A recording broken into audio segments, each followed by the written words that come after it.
Michael, I think you just had an opportunity to hear what Governor John Bel Edwards said about the predicament and the challenges that we're facing relative to homeowners insurance. Your thoughts? I thought the governor did an excellent job of explaining the situation and the state of play in Louisiana. I may add a little bit more to that when we talk about trying to drive some of the excessive litigiousness out of the system. But he laid out, how Louisiana, at this point in early 2023, arrived at this situation. It's a combination of things. It's the storms, of course, of 2020. I think of Hurricane Laurel. 2021, of course, Hurricane Ida. And while last year, fortunately, was a quiet one, you had those storms, those two and a couple others, creating $20 billion plus in insured losses over a 2-year period.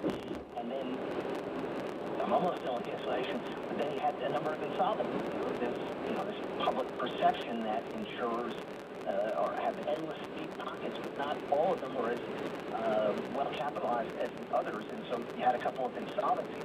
That's what brought Louisiana lawmakers into session this week, is basically the combination of insurance payouts, which were extraordinary over a very short period of time, coupled with insolvencies.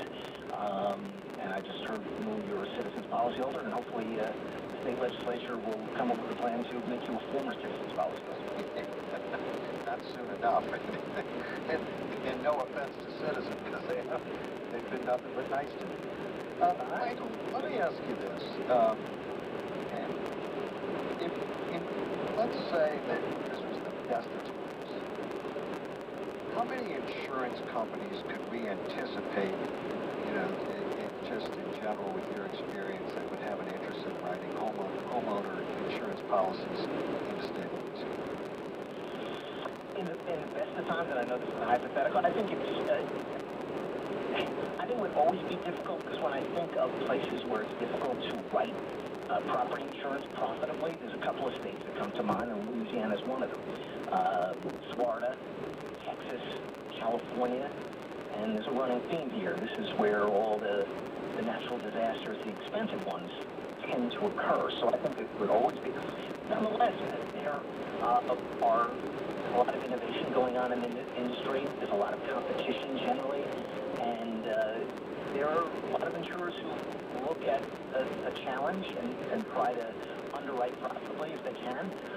But there's no doubt Louisiana poses a challenge given the frequency and severity of hurricanes that has hit there, coupled with, and hopefully the lawmakers will get to this, some of the excessive litigation that occurs. I think it would be very hard to go down any street in Louisiana and not hear a pitch for a plaintiff's attorney at some point, and that adds to the cost of business for insurers as well. So I think that's a long way of saying I think there would be some interest, given the lawmakers are focusing on the issues that will help bring insurers to the state. Because I've always wondered, why do we allow what I'll refer to as Tier 2, Tier 3 insurance companies, right, that are not some of the big boys, to take on as much risk as they do in a particular zip code? And knowing, that a path of the storm and 80 insurance districts across the state of Louisiana, and guaranteeing to those that have an interest in writing in this state a certain number of policies within each individual district, to make sure and ensure that we're not exposing these individuals, because a lot of these storms, when you talk about land mass, some of these storms, it doesn't impact that much land mass, but they're heavily populated. You have these underperforming insurance companies that have taken on all this risk. They like it because they've got healthy premium and creates cash flow, but the risk reward is completely out of whack. And we learned that that's why they're going insolvent. They didn't lay off enough liability. We're not monitoring that very well. But why not do something along those lines to try and mitigate the amount of risk that they're taking on as a company?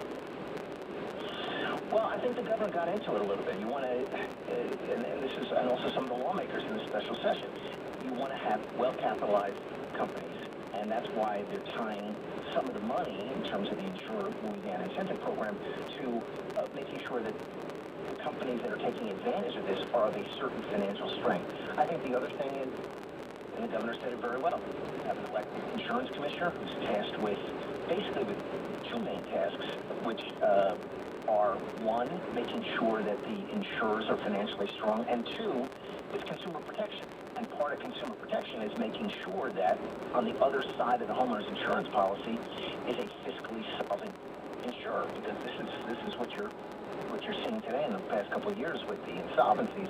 Now all of a sudden, the company's not completely gone away. There is a safety net. It's known as the Louisiana Insurance Guarantee Association.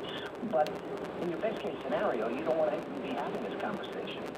But I'll just give you a little stat here about how hard it was, for instance, in 2021, to write insurance profitably in the state of Louisiana. AMBES, a big ratings organization, took a look at for every dollar a Louisiana insurer, home insurer, took in 2021, they paid out more than $4 in claims. Now, if you're well capitalized, you're going to have years like this, and you've reserved properly, and you have reinsurance. But if you're of lesser financial strength, that's going to turn around and topple your company one bad year. And I think you're right. I mean, the answer is, can lawmakers come up with policy that lures financially strong insurers to the state? And that's what's being talked about now. But if you look at 2020, 2021, one has to admit that these are anomaly years, not as it relates to storms, but as it relates to cost of goods sold because of the supply chain issues that we had. Lumber was up, all building products were up. We had huge problems, and part of I keep hearing this stuff about litigation, but a lot of the anecdotal stories that I'm hearing from people that ultimately had to go out and hire a public adjuster, not that they wanted to, they felt compelled to, because a number of insurance companies are offering settlements for a roof that are 40% off what the average price per square foot or per whatever they call those bundles that's happening. No one's willing to do that for that price. And so what we have is we drive around the city right now, and there's access to